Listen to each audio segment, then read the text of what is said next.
사무엘, 오늘 우리가 읽은 사무엘서는 사사시대와 왕정시대를 잇는 가교 역할을 하는 성경이죠. 그래서 하나님의 말씀이 하나님의 말씀을 기준으로 해서 살아가기보다는 자신의 소견에 오른 대로 살아가는 그런 무질서하고 혼란했던 그런 시대의 그 사사시대를 마감하고 이제 하나님이 기뻐하시는 왕을 세워서 질서를 잡아서 장차 영원한 왕이 되시는 그리스도의 길을 그 터를 닦는 성경이라고 할 수 있을 것입니다. 그래서 여러분들이 사사기 다음에 있는 성경이 룻기죠. 그래서 룻기가 배열되어 있고 그 다음에 사무엘서 성경이 배열되어 있습니다. 룻은 어떤 성경인지 아시죠? 그 무질서하고 죄악 가운데 가득한 세계에서 하나님의 구속의 끈을 이어가기 위해서 한 여인은 특별한 영혼을 선택하십니다. 그 룻기 역시도 배경이 사사기죠. 그래서 그 구속의 길은 순탄하지 않습니다. 숱한 고난과 역경을 통해서 아름답게 빚어진 룻이라고 한 여인을 통해서 그 하나님의 구속의 역사를 이어가시는데요. 하나님께서는 비록 이방 여인이었지만 룻이라고 하는 여인을 택해서 그리스도의 계보를 이어가십니다. 인간들의 죄와 불순종으로 하나님의 구속 사역은 마치 위기를 맞는 것처럼 그렇게 보이지만 하나님께서 놀라운 은혜와 섭리를 통해서 그 구속의 사역을 계속해서 이어가십니다. 오늘 본문은 바로 이 소망 없는 이스라엘 백성들을 구원하시기 위해서 한 사람을 세워서 하나님의 구속 사역을 이끄시는 그 섭리를 보여주시는 것이 이제 사무엘서인데요. 구원에 이른 인생들이 할 수 있는 일이 아니죠. 무기력하고 연약한 무능한 인생들, 멸망받을 수밖에 없는 인생들을 하나님이 은혜와 긍휼로 이끄시는 것입니다. 그 은혜 입은 대상이 저와 여러분들인 줄 믿습니다. 오늘 사무엘서는 한나라고 하는 한 여인의 고통으로부터 이 내용이 시작이 됩니다. 한나의 고통은 무엇입니까? 아이를 갖지 못하는 고통이었습니다. 그래서 이 고통은 단순히 아이를 갖지 못한 그런 고통으로 그치지 않고 한나의 더 치명적인 고통은 같이 남편의 다른 아내인 분인나라고 하는 이 여인의 핍박과 박해였습니다. 그런데 이 성경 오늘 본문은 아니지만 사무엘상 1장 6절 7절에 보면 이렇게 말씀하고 있어요. 여호와께서 그에게 임신하지 못하게 하심으로 그의 적수인 분인나가 그를 심히 격분하게 하여 괴롭게 하더라. 매년 한나가 여호와의 집에 올라갈 때마다 남편이 그같이 하매 분인나가 그를 격분시키고 그가 울고 먹지 아니하니. 이 말씀이 우리들에게 시사하는 바가 있습니다. 우리가 성전에 나와서 예배하고 헌신함으로 하나님을 기쁘시게 하죠. 그리고 또한 그로 인해서 우리 또한 위로를 받고 새 힘을 얻습니다. 그리고 예수 그리스도 안에서 한 지체된 성도들과 함께 교제를 나누고 같이 시간을 나눔으로써 또 위로를 받지 않습니까? 그러나 우리는 반대의 경우를 한번 생각해 볼 필요가 있습니다. 그 반대는 이 성전이 오히려 괴로움이 되고 더 고통이 될 수도 있는 사람이 있다는 것이죠. 그 구성원들이 각기 가지고 있는 문제나 이런 아픔들에 대해서 전혀 관심이 없는 것입니다. 그리고 경솔하게 대하고 함부로 말을 하는 것이죠. 그래서 오히려 이 성전을 통해서 상처가 커지고 아픔이 커지는 것이죠. 그것은 우리 구성원들의 책임이 아니겠습니까? 적어도 이 한나는 그랬습니다. 한나는 매년 하나님의 집에 올라올 때마다 스트레스가 큰 것입니다. 그것은 자신을 더 괴롭게 하는 이 분인나라고 하는 여인 때문에 그랬습니다. 분인나는 성전에 오히려 성전에서 한나를 더 괴롭혔습니다. 무엇으로 괴롭혔겠습니까? 한나의 가장 약점인 아이를 낳지 못한 그런 약점을 건드린 것입니다. 그것이 너무도 고통스러워서 한나는 울었습니다. 먹지도 않았다고 성경은 기록하고 있습니다. 그래서 사무엘상 1장 7절에 보면 성경이 이렇게 표현하고 있어요. 그의 적수인 분인나가 그를 심히 격분하게 하여, 성경에 적수라고 표현했어요. 같은 집에 사는 사람을 적수라고 표현했습니다. 이쯤에서 우리는 하갈이 사라에게 행했던 일을 생각하게 하는 것이죠. 그가 먼저 아브라함의 아이를 갖게 되자 사라를 업신여기고 그를 스트레스 받게 하고 화나게 했던 것을 여러분들 기억하실 것입니다. 우리가 성전에서 고통을 받으면 어떻게 하려는 경향이 생깁니까? 성전을 멀리하려는 경향이 생기죠. 그 고통에 발생했던 그 장소를 피해 다른 곳으로 가려고 하는 것이죠. 성전을 멀리하는 경향이 있잖아요. 우리가 교회에서 오히려 고통이 되고 아픔을 겪게 되면 교회를 멀리하려고 하는 그런 경향을 보이는 것이 당연할 것입니다. 그러나 한나는 그렇게 하지 않았습니다. 하나님 앞에서 그 고통을 토로했다고 하는 것이죠. 한나는 다른 곳으로 피해 멀리 떠나가지 않고 성전에서 그의 고통을 토로한 것입니다. 그리고 그 고통을 다른 곳이 아니라 바로 하나님 앞에서 성전 안에서 그 고통을 풀어내는 것이죠. 한나의 고통과 아픔은 더 간절한 심정으로 하나님께 부르짖게 했습니다. 1장 10절에 보니까 한나가 마음이 괴로워서 여호와께 기도하고 통곡하며 이렇게 말씀하고 있습니다. 그러니까 이 한나의 심한 고통은 한나를 품위 있고 고상한 모습으로 기도할 수 없게 했다는 것이죠. 하나님 앞에서 통곡하며 부르짖게 했던 것이죠. 이처럼 성도가 맞이하는 그런 고난과 고통은 하나님께 나아가게 하는 통로가 되는 것입니다. 한나가 받은 고통만큼 그 기도 소리와 이 울음소리는 컸을 것입니다. 여러분들 아시는 대로 마가복음 10장 47절부터 57절에 보면 소경 바디메오의 기사가 나오죠. 앞을 못 보던 바디메오가 길에 있다가 예수님이 지나간다는 그런 소리를 들었어요. 그러자 그는 그의 있는 힘을 다해서 예수님을 부릅니다. 다윗의 자손 예수의 나를 불쌍히 여기소서. 아마 그의 부름은 간단한 그런 목소리가 아니었을 것입니다. 온 몸을 다하여 온 힘을 다하여 부르짖는 울부짖음이 아니었을까요? 바디메오가 예수님을 부르는 소리는 지금까지 그가 받아왔던 서름과 아픔이 다 배어있는 그런 목소리가 아니었겠어요? 얼마나 소리를 질렀던지 주위 사람들이 핀잔을 듭니다. 제발 조용히 좀 하시오. 그러나 그 핀잔은 그를 잠잠하게 할 수 없었어요. 그는 더욱더 소리질러 예수님을 부릅니다. 그 소리가 고통의 소리요 비명이나 다를 바 없는 것이었을 것입니다. 그에게 있어서 마지막 기회라고 생각했는지도 모릅니다. 이처럼 성도의 고통스러운 상황과 아픔은 성도가 다른 곳이 아니라 하나님께로 나가는, 하나님께로 안내하는 그런 통로가 되는 것입니다. 시편 9편 10절에 이렇게 말씀합니다. 여호와여 주의 이름을 아는 자는 주를 의지하오리니 이는 주를 찾는 자들을 버리지 아니하심이니이다. 한나의 고통은 그로 하여금 성전에서 간절하게 하나님을 찾으며 울며 기도하게 했습니다. 그리고 서원을 하는 것이죠. 사무엘상 1장 11절에 만군의 여호와여 만일 주의 여종의 고통을 돌보시고 나를 기억하사 주의 여종을 잊지 아니하시고 주의 여종에게 아들을 주시면 내가 그를 평생에 그를 여호와께 드리고 삭도를 그의 머리에 대지 아니하겠나이다. 하나님께서 아들을 주시면 그 아들을 내가 하나님께 드리겠습니다 라고 하는 소원을 하게 되는 것입니다. 얼마나 간절하게 부르짖고 또 간절하게 하나님을 원했든지 엘리 제사장은 기도하는 한나를 보고 술에 취한 줄 알았습니다. 그렇게 간절하게 하나님을 부르짖고 구한 한나는 마음에 평안을 얻었어요. 그의 품에 아이가 벌써 안겼나요? 네, 그가 마음에 평안을 얻은 것은 그의 품에 아이를 안아서가 아닙니다. 엘리 제사장을 통해서 하나님은 그를 축복하게 하셨고 이렇게 축복했습니다. 평안히 가라. 이스라엘의 하나님이 내게 기도하여 구한 것을 허락하시기를 원하노라. 1장 18절에 당신의 여종이 당신께 은혜 있기를 원하나이다 하고 가서 먹고 얼굴에 다시는 근심의 빛이 없더라. 이렇게 말씀합니다. 이것이 기도함으로 성도가 얻을 수 있는 복이 아니겠습니까?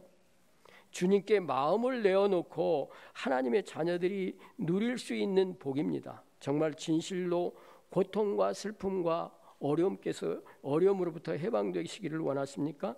참된 기도로 주님께 나아가시기를 바랍니다.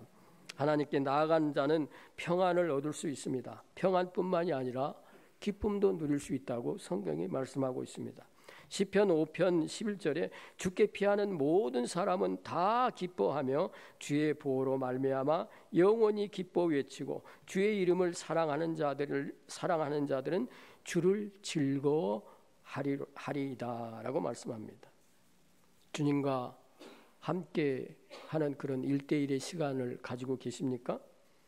여러분의 마음에 깊은 고민과 아픔을 털어놓을 그런 시간을 갖고 계십니까? 그것은 다른 사람들이 대수롭지 않게 생각되는 하찮은 일일 수도 있습니다. 그러나 상관없습니다. 그 시간을 자주 갖는 성도는 복된 성도입니다. 분명히 한나가 경험했던 그 놀라운 평안을 맛볼 수 있을 것입니다. 여러분 온 마음 다해라는 그런 복음송 가사를 기억하시죠? 주님과 함께하는 이 고요한 시간, 주님의 보좌 앞에 내 마음을 쏟네. 모든 걸 아시는 주님께 감출 것 없네. 내 마음과 정성 다해 주 바라나이다. 나 염려하지 않아도 내 쓸 것 아시니 오직 주의 얼굴 구하게 하소서. 다 이해할 수 없을 때라도 감사하며 날마다 순종하며 주 따르오리다. 그렇게 노래하고 있습니다. 여러분이 주님을 찾는 시간, 주님을 가까이 하는 그 시간은 결코 헛되지 않을 것입니다. 그리고 한나는 그 간절한 주님과의 만남을 통해서 무엇을 응답받는 것이 우선되는 것이 아니라 하나님을 깊이 깨닫게 되는 것입니다. 그래서 그는 간절히 원했던 아이 사무엘을 받고 그 사무엘에게 마음을 빼앗기지 않았습니다. 우리는 그저 눈앞에 있는 것을 구하고 간절히 요청하지만 하나님께서는 그 간절한 기도와 부르짖음을 통해서 더 큰 것을 보게 하십니다. 우리의 눈을 열어서 더 큰 것을 보게 하시죠. 하나님의 은혜를 깨닫게 하시고 하나님의 깊은 섭리를 깨닫게 하는 것이죠. 그래서 에레미야 33장 3절은 여러분이 애우시는 말씀이죠. 너는 내게 부르짖으라 내가 내게 응답하겠고 내가 알지 못하는 크고 은밀한 일을 내게 보이리라고 말씀합니다. 한나는 응답으로 얻은 아들 간절히 구하고 고통 가운데 부르짖어서 구한 그 사무엘에게 시선을 두지 않습니다. 오히려 그 아들을 주신 하나님께 시선을 두게 되는 것입니다. 한나는 그 고통 과정에서 하나님께 부르짖고 간절히 하나님을 만나면서 하나님을 깊이 깨닫게 된 것입니다. 여러분 우리가 성경에 말하는 대로 모든 상황에서 범사에 감사하고 찬양할 수 있는 근거가 이유가 뭡니까? 우리가 하나님께 구함으로써 바뀌어진 내 환경과 형편 때문에 그렇게 되는 것입니까? 내가 항상 범사에 감사하고 찬양할 수 있는 이유는 바로 하나님이라고 하는 것이죠. 우리 주님이 우리의 감사와 찬양의 이유가 되는 것입니다. 한나는 사무엘을 소원한 대로 하나님께 드렸습니다. 여러분들 그게 쉽습니까? 이스라엘에서는 아이를 젖먹이는 기간을 3년으로 대강 그렇게 3년을 두었다고 그래요. 3년 동안 아기를 이제 키우는 것이죠. 수유 기간을 두는 것이에요. 그런데 그 3년이라고 하는 시간 3살은 아이에게 있어서 가장 사랑스럽고 예쁠 때가 아닙니까? 그러나 이 한나는 사무엘을 조금도 주저하지 않고 하나님께 드립니다. 약속한 대로 하나님께 드려요. 그것은 어떻게 가능한 것일까요? 그가 기도의 응답으로 받은 사무엘에게 집중하지 않고 바로 그 응답 주신 하나님께 집중했기 때문에 가능한 일이었던 것입니다. 그래서 그는 조금도 주저하지 않고 하나님께 그 사무엘을 드립니다. 그리고 이 사무엘을 하나님께 온전히 드리고 나서 드린 찬양이 오늘 우리가 읽은 본문인 것이죠. 그래서 1장 1절에 보니까 1장에서는 그 고통과 아픔 때문에 탄식으로 부르짖고 울었던, 울부짖었던 이 한나가 이제 그 찬양이 완전히 바뀝니다. 기쁨과 감사함으로. 그래서 1절에 뭐라고 말합니까? 1절에 이렇게 말합니다. 내 마음이 여호와로 말미암아 즐거워하며 내 뿔이 여호와로 말미암아 높아졌으며 내 입이 원수들을 향하여 크게 열렸으니 이는 주의 구원으로 말미암아 기뻐함이니이다 라고 말씀합니다. 사무엘로 인하여 기뻐하는 것이 아니라 그에게 주어진 아이 때문에 기뻐하는 것이 아니라 누구 때문에 기뻐합니까? 하나님 때문에 기뻐하는 것입니다. 뭐 찬양할 수 있는 환경이 되어서 기뻐한 것이 아니에요. 여러분들 따지고 보면 어떻습니까? 이제 막 아이를 정성스럽게 키우고 정을 다 들여서 3년이 돼서 하나님께 다 돌려드린다고 한 그 시점은 인간적으로 고통스러운 시점 아닙니까? 그러나 그는 그 가운데도 누구를 기뻐합니까? 하나님을 기뻐합니다. 하나님을 찬양합니다. 그것은 바로 이 한나가 그 고통 가운데 하나님께 깊이 구하고 간구하고 하나님을 만남으로 하나님을 깨달았기 때문에 그것이 가능한 것입니다. 그러니까 한나의 기쁨이자 목적은 그에게 응답으로 주신 사무엘이 아니라 바로 그 응답을 허락하신 하나님이었다고 하는 것이죠. 하나님이 바로 한나의 기쁨과 찬양의 이유가 되었던 것입니다. 그래서 그는 그렇게 찬양합니다. 자신의 뿔이 높아졌다고 노래합니다. 뿔은 힘과 권위를 상징하는 것이죠. 바로 그것은 하나님이 하신 일이기 때문에 그렇습니다. 원수를 향하여 입을 열었습니다. 그것은 분인나의 조롱과 비웃음과 상대되는 것이죠. 이제는 그들의 조롱과 비웃음이 한나의 입을 통해서 부끄럽게 되는 것입니다. 그것이 바로 하나님이 뒤바꾸신 일이라고 하는 것입니다. 여기는 사무엘이 그의 사랑하는 아들에 관하여 1절 언급이 없어요. 이 찬양에는 아들 이름도 나오지 않고요, 아이에 대해서 나오지 않습니다. 그것은 그가 바로 하나님께 그 눈을 맞추고 하나님께 마음을 두고 있다는 것입니다. 우리 같으면 어떻게 하겠어요? 아들을 주신 하나님 감사합니다 이렇게 하지 않았겠어요? 저 길게 서술한다면 뭐 눈은 나를 닮았고 코는 누구를 닮았고 뭐 이렇게 하지 않겠습니까? 그러나 한나는 그렇게 하지 않고 이 모든 것을 가능케 하신 하나님, 그 응답의 기원이신 하나님께 눈을 두고 있습니다. 전능하신 하나님을 바라보고 찬양하는 것입니다.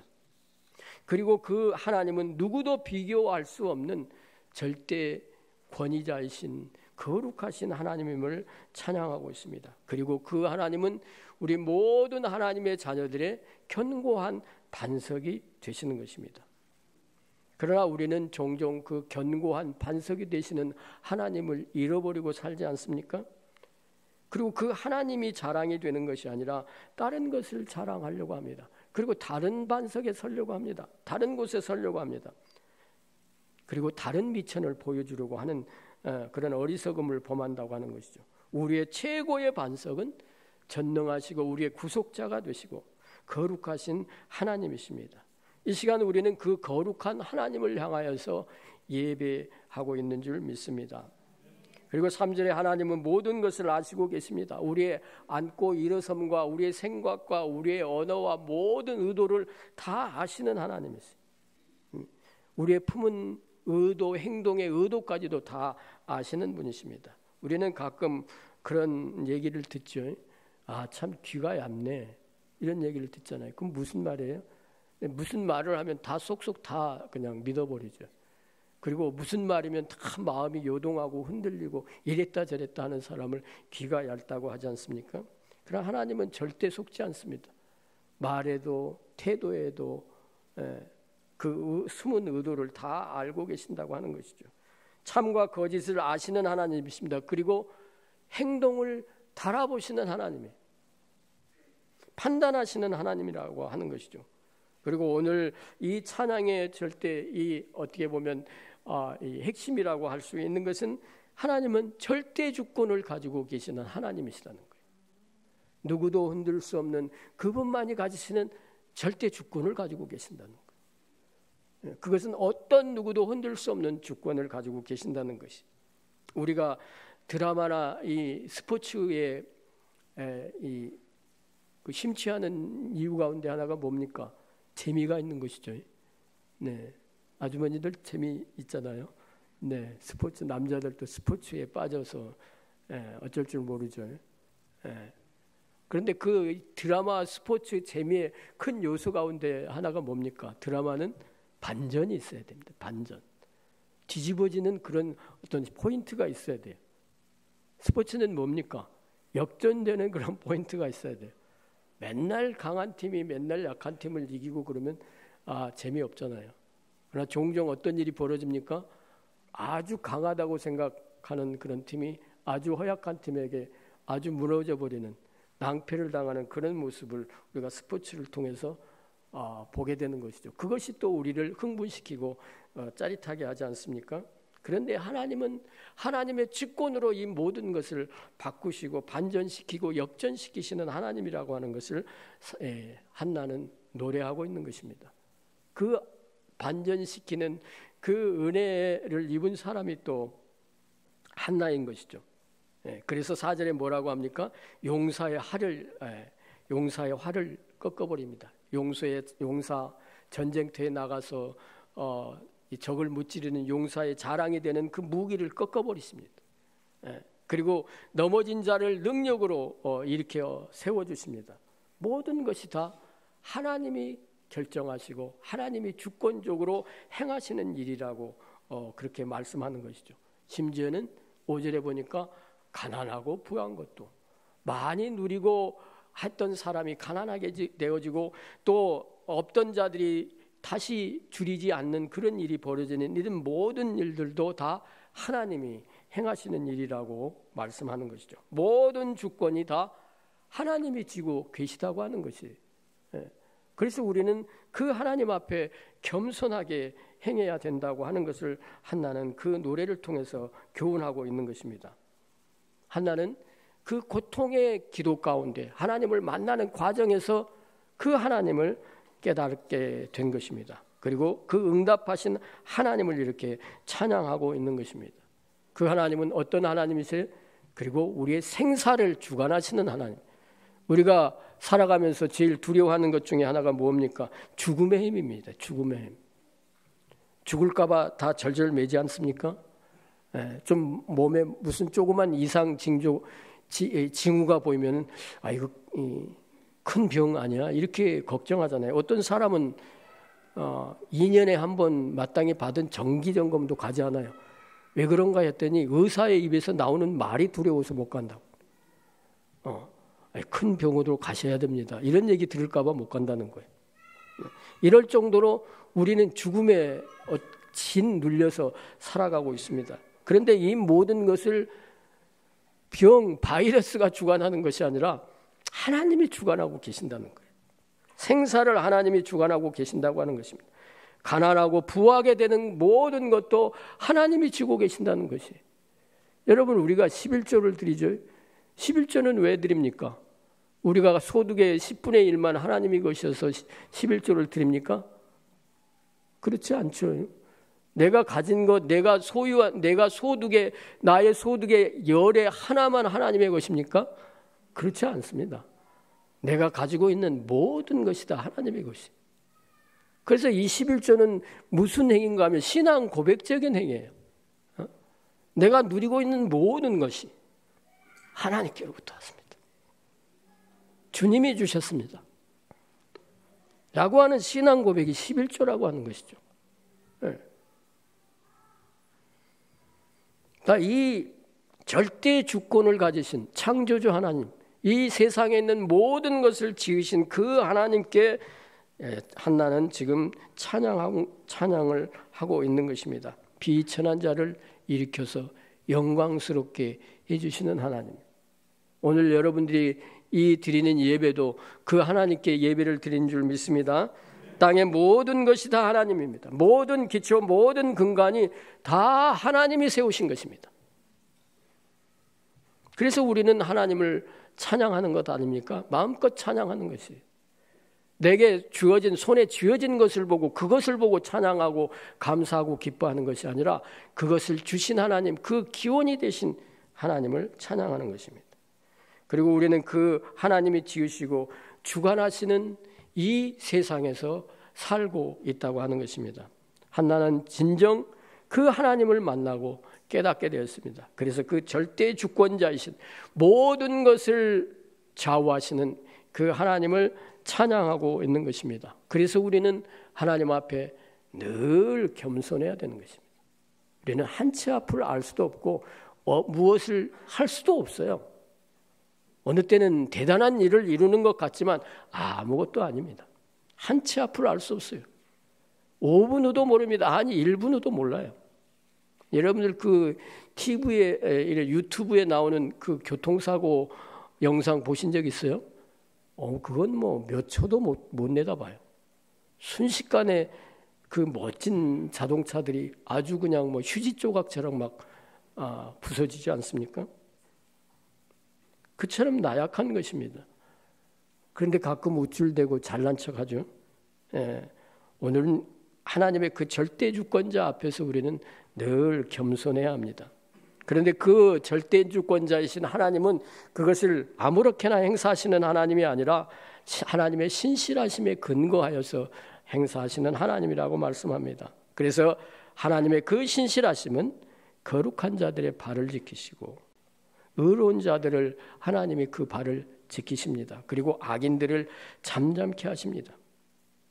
거룩한 자와 악인들은 그 신실하심을 통해서 판단하신다고 하는 것입니다.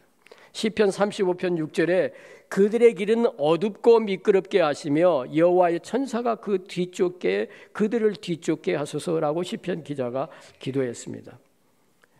1절에 한나는 그를 높게 하신, 그의 뿔을 높게 하신, 그의 뿔이 무슨 뜻이라고요? 힘과 권위를 상징한다고 그랬죠.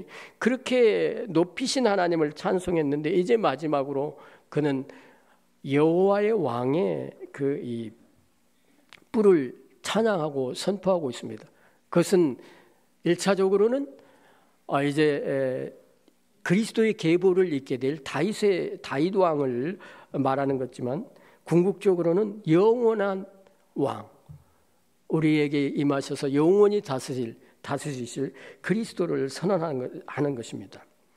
오늘 우리는 한나의 노래를 통해서 우리가 성도인 우리가 진정으로 드려야 할 찬양과 감사의 근거가 무엇인가를 보았습니다. 그것은 우리 손에 쥐어진 기도 응답과 선물도 감사해야 되겠지만 결국 그 선물을 주신 하나님께 집중하라고 말씀하는 것입니다.